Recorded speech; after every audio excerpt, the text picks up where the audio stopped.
everybody, Amy Posadas with Transformative Health 180, and we're going over some cooking here. So there's a lot of overwhelming questions with nutrition and meal prep and so forth. So the easiest way I felt was, for those that weren't able to make it to the workshop, is to do a video and show you that it doesn't have to be overwhelming. It's just purely of figuring out what your food vocabulary is on the types that you like, and getting them into your regular daily life on a continual basis. And then as you increase your food vocabulary, your library per se, then you can rotate through those foods so you won't get tired of them. But let's start off, ground turkey and vegetables. So typically I have a pot about this big, and the reason why I do that is because whenever I'm cooking, I'm never ever cooking for one meal. I'm always cooking for multiple meals because that helps out with time.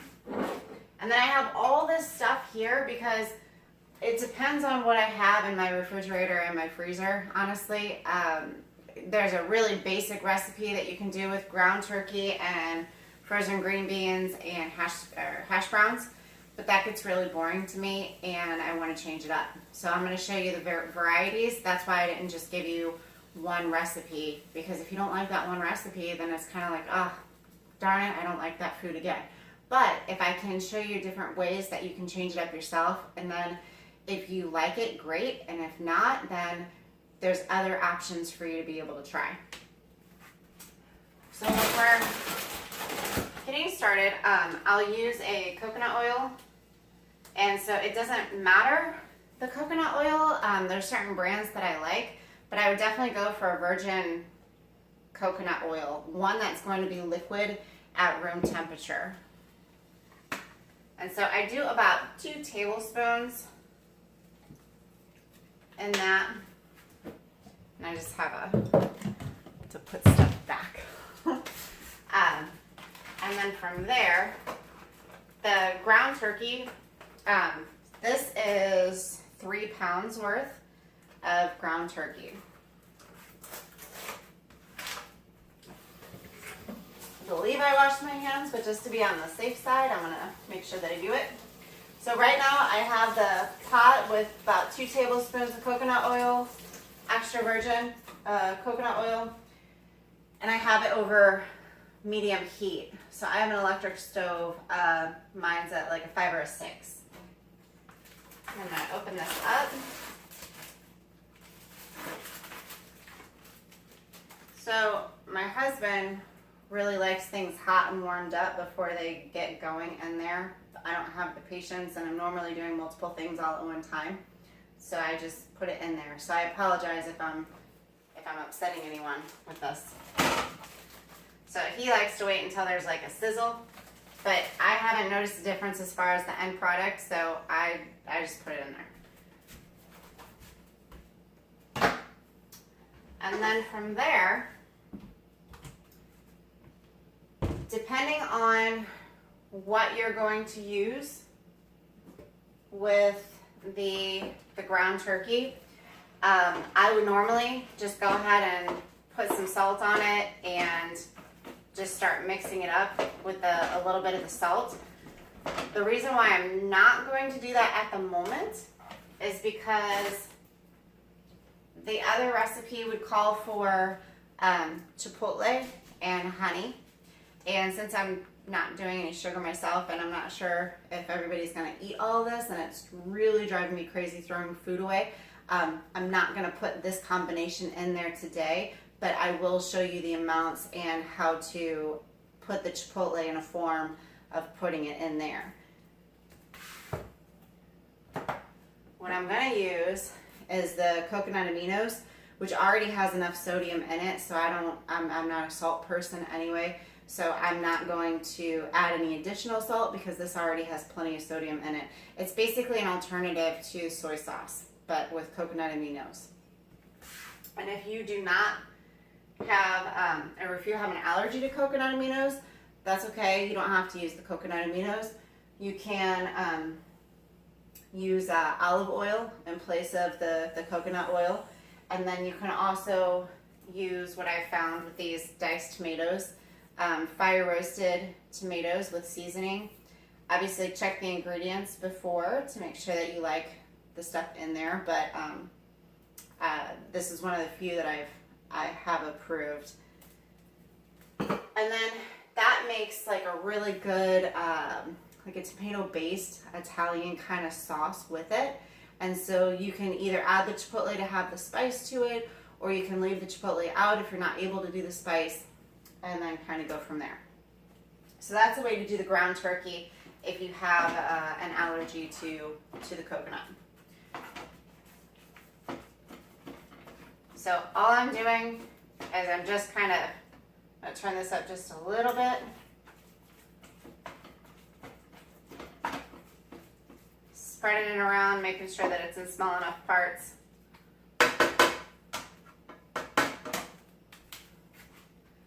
Get a little, so I have it pretty much spread around the pan.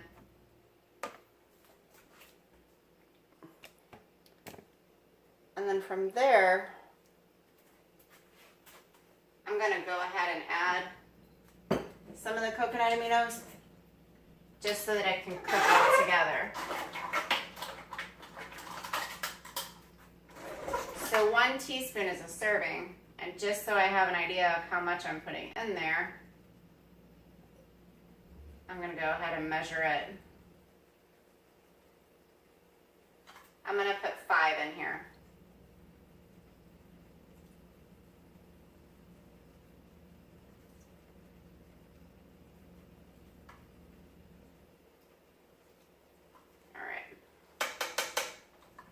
Like I said, I'm not a big salt person, and I might add a little bit more depending on what the meat is looking like.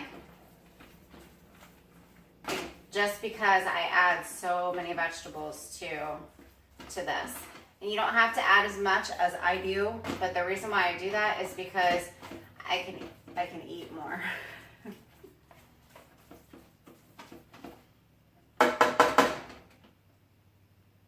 Alright, so I'm turning this up a little bit higher. And then in the meantime, so I don't want the mushrooms to go bad, so I'm going to cut these up and I'm going to throw them in there. Sometimes I'll have mushrooms, sometimes I won't.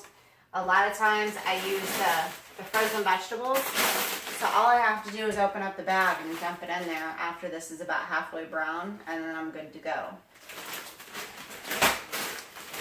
I also have a bag of carrots that I don't want to go bad, so I'm going to throw them in there as well. And then I have my bag of spinach. I just really, really like spinach. I like the taste that it brings to it, and then it doesn't take up a lot of room, so it's also providing a lot of nutrition. So anytime that I can sneak spinach in, I always do that as well. And I actually keep this in the freezer because I'll put this in smoothies, or it doesn't last very long in the refrigerator. So I will have sometimes it in the refrigerator, but definitely I'm looking at it and keeping tabs on it. So before it goes bad, it's going in the freezer, because it's really good in this form. If you buy it already pre-frozen, then it's like really condensed and it ends up not smoothing, like blending up really well in the blender. It more is like a spinach pulp. This blends up beautifully, and then I can tolerate, because I like the taste of it. But it's the texture thing. I don't like spinach pulp. So let me rinse this off as this is going. And then we'll cut some of the mushrooms up while we're waiting.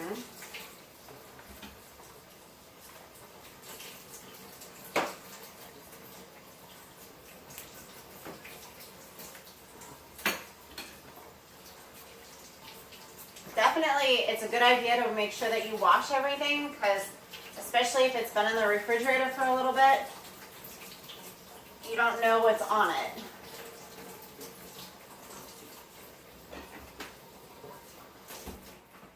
I've been traumatized by that show, The Monsters Inside Me, so I definitely wash all my produce. So as this is going, I'm flipping it over a little bit.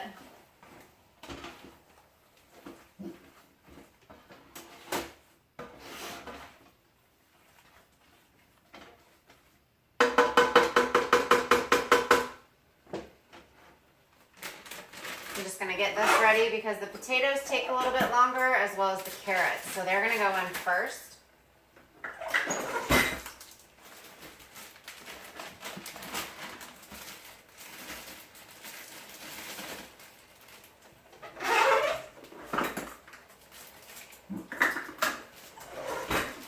And this is the real uncut raw version, so you'll hear my dogs barking in the background. So just giving you a heads up. The other thing I like to have on hand are my containers. So I'll have anywhere from, especially with meal prepping, anywhere from 4 to 12, depending on the meal that I'm making. So that way I just have this container ready to go. And when the food is done, I'll put it in the container, I'll let it cool off, I'll put the lid on it, and then I'll have it in the refrigerator. And that can last me, like I said, depending on the meal, anywhere between 2 to 6 meals, depending on how much I put in here of what it is that I'm making. So that is where the real time saver piece comes in, because I'm generally making 3 to 4 different meals all at one time because of efficiency.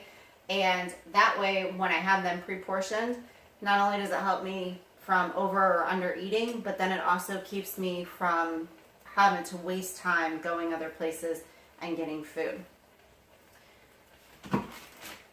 So this is about halfway cooked. I don't want it all the way cooked because I'm going to put it on a real low simmer as all the vegetables are in it. So I'm going to put the carrots in, just a whole bag of carrots. And this is just a bag of the diced potatoes. You can obviously use regular potatoes, but I want convenience and I want it fast. So I'm just putting them there.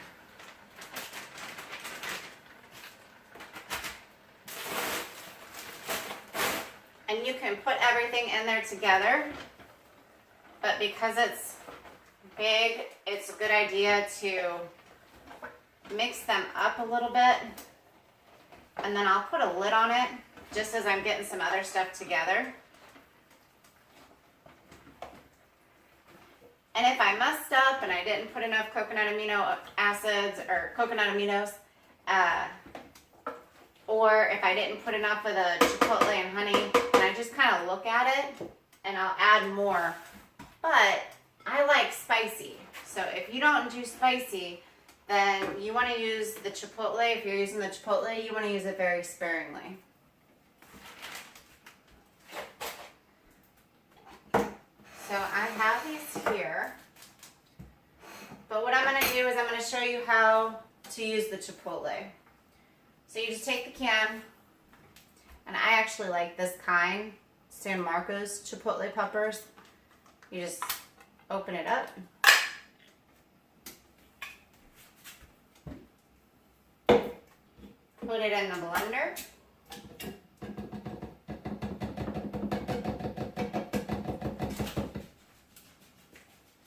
I generally, because I really like it, I'll rinse this out. And then dump a little bit of water in there too. Another thing that you can do to help take the spice down a little bit is to go ahead and add actually like a can of diced tomatoes or tomato sauce or tomato paste. It helps to simmer down the spiciness. So I'm just going to blend this up.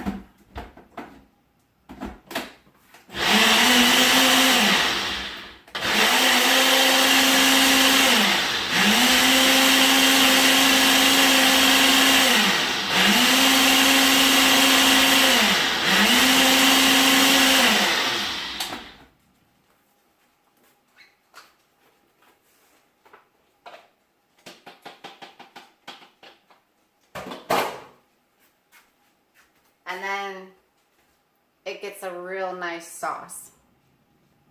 So because I like spicy, I'll do like a cup, maybe even 2 cups of the chipotle in there. But like I said, I've worked up my spiciness, and if you don't do spicy, then it would probably be like 1/4 a cup for the whole thing. You can also not even put it in there, especially if people don't do spicy with who you're cooking for, and then just have it on the side And then when you have your own plate, then just put like a little spoonful on there. That goes well too. This isn't something that it definitely has to be cooked with. It's very, very good on other toppings as well, whether it be eggs or chicken, or it's just a really good overall kind of salsa to put on things. Definitely make sure that you clean out your blender, because if you leave the spicy stuff on there and then you try to blend it with something else, it will leave a little kick on whatever else it is that you're going to cook afterwards. So make sure you clean it really good, not just rinsing it.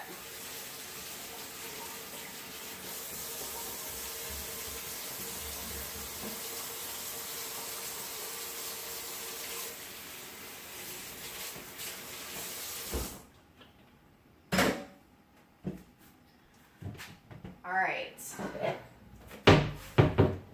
we'll generally have like a big container of it anyway.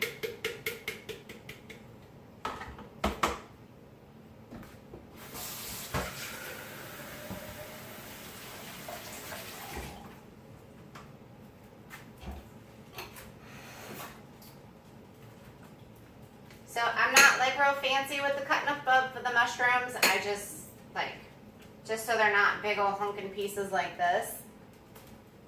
Like this, make sure you can see that. This is just a little too big for me. So I'll just cut it up into pieces that are kind of like that. Obviously you can cut it smaller. And so I'm real professional, having it on a really small plate too, and not like a cutting board. So that's what I'm saying, like I go as easy as possible.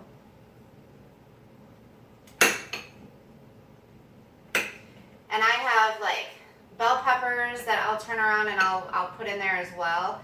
But I like bell peppers raw, sliced. So I'll put them in there if I'm concerned that they're gonna be going bad in the near future. But otherwise, I'll try to eat them raw, because I can eat those like in place of other snack foods. Let me show you how this is looking. So sometimes people will just kind of like leave that there and like maybe just add green beans or something like that. And that's totally fine, because that's still, you know, a healthy dish for you. I just am trying to get as much vegetables in as possible. And then it also increases my, like I said, my food servings. So I will add a lot more vegetables.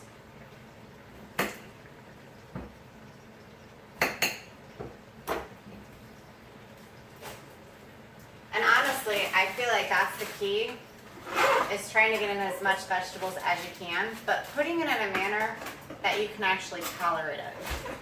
So these are actually Oriental stir-fry vegetables, and there comes with a sauce packet. I would throw the sauce packet away, because there's a lot of extra junk added to that. But otherwise, the vegetables, they're good.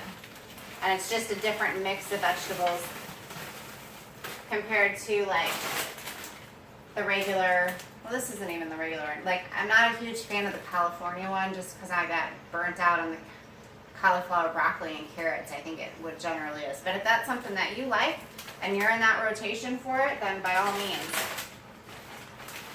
So I'm just gonna take this sauce pack out.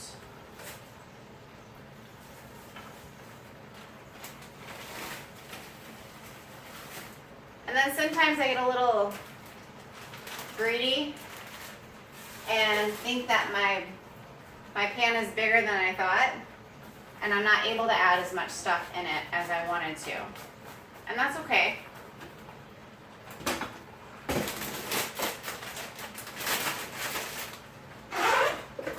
Doesn't mean I still won't try though.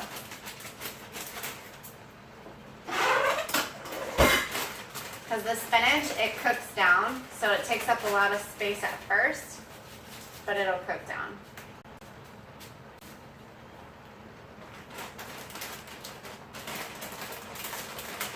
And if you don't like a ton of spinach, that's okay. Don't put nearly as much as what I'm doing.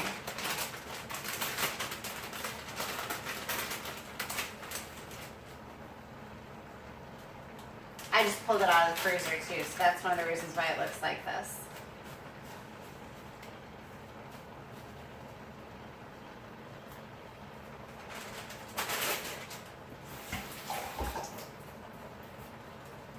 Okay, so I'm gonna bring the heat down just a little bit because I ended up having it between 7 and 8.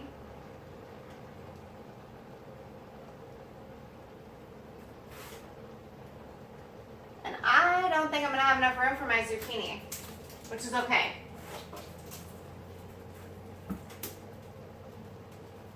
And I forgot about my fire roasted tomatoes. So I'm gonna put them in there.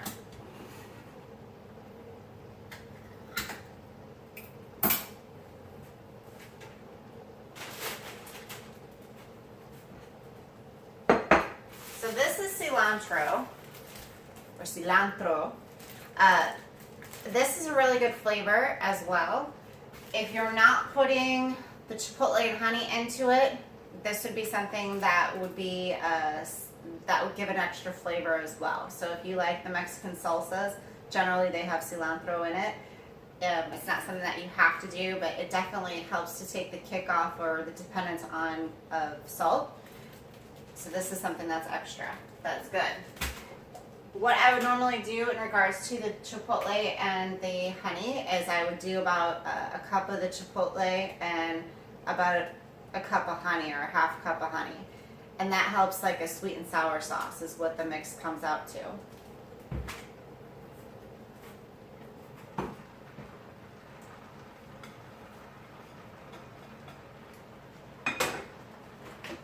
So all I'm going to do is just pour this on.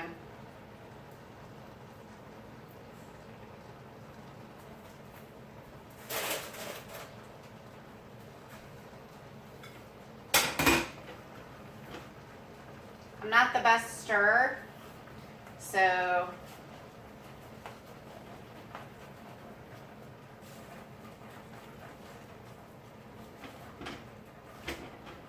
everything is still kind of frozen too.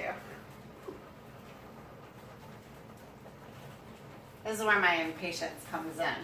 Still working on it, but I have plenty of ways to grow in that area for sure. But you just kind of like inch it back and forth and kind of tuck things down.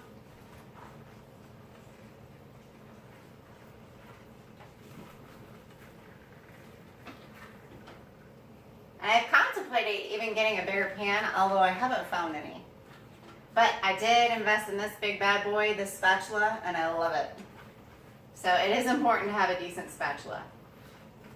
And then I'm also going back and cutting up the mushrooms a little bit more if I missed a piece. See, not the most graceful as I'm dumping stuff out.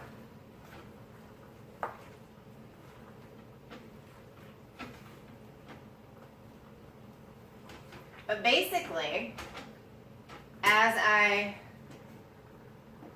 have this pretty well full, there's really not much more that I could possibly put in here. And I have everything for the sauce.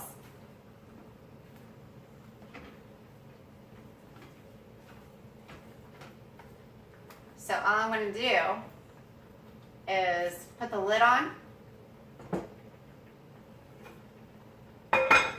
turn the heat down, keep it about medium heat, and I'm going to let this cook until the juices in the bottom are drying up more. And then from there, I'll kind of gauge on if it needs to be cooking on a little bit longer or not.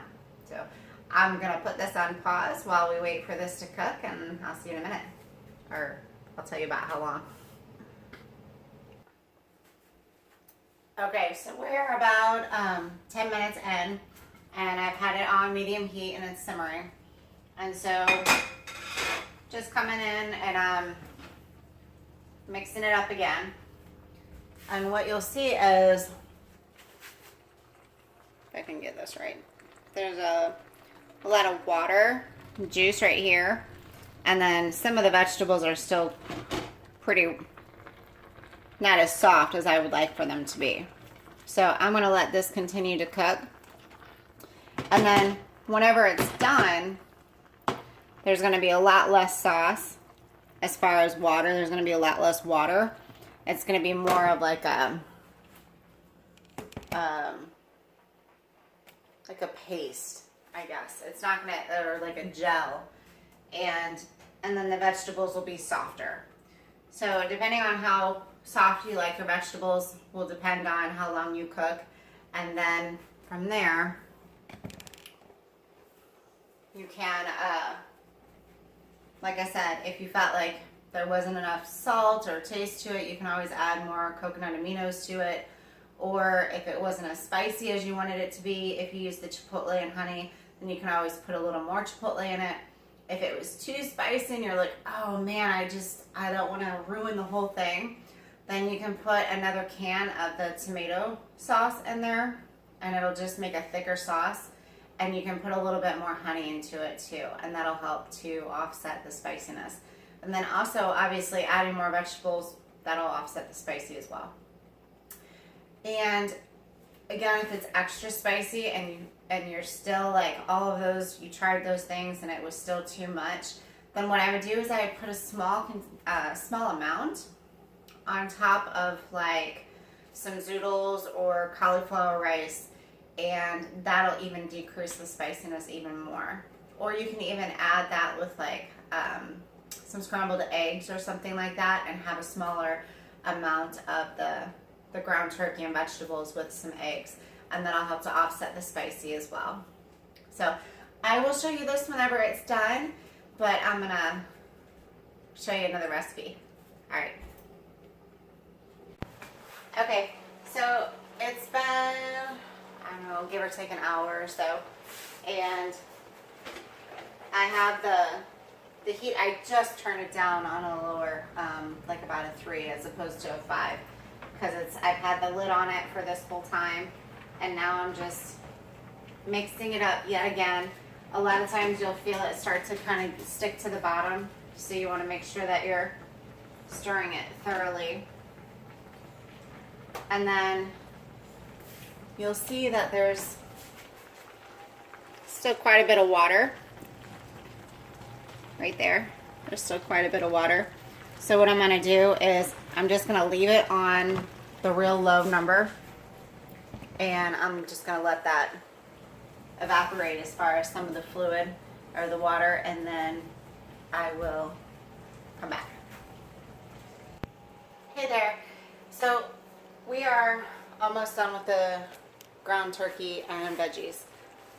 It is a little over an hour. As you can see, there's still a little bit of watery stuff, but it's not nearly like it was. And all the vegetables are nice and soft, so that's how I like them. And from there, I'm gonna go ahead and turn it off. So sometimes I would let it cool here. Sometimes I'll just start putting them straight into containers. This is one serving.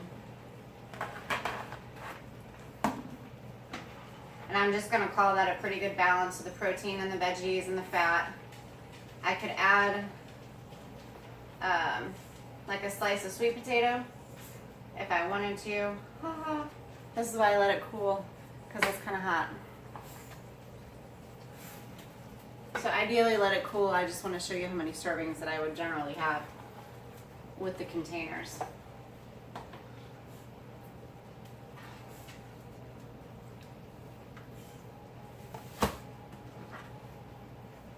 And again, I don't want you to stress over how many exact ounces and how many exact servings of vegetables, because the key here is just to keep you from eating out and fast food and so forth, so that way you know at least what you're getting into your body. And energy, obviously, because not everything is going to be absolutely perfect. When or if you want to become more regimented as to the serving sizes and the exact amounts, there's ways that you can use MyFitnessPal with the recipes to do that. But for now, don't get overwhelmed with anything. Just get used to making some meals that are clean, that are good for you, and that you can help to stay on track with. And I need another container.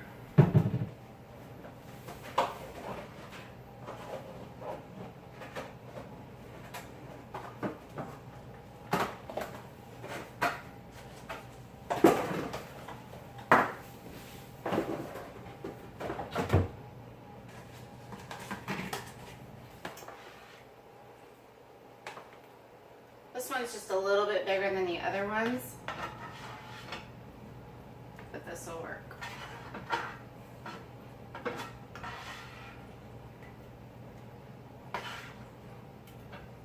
So I ended up getting 7 pretty good sized containers as far as meal that has all the veggies, good veggies, even though there's a little bit of more carb veggies with the carrots and potatoes.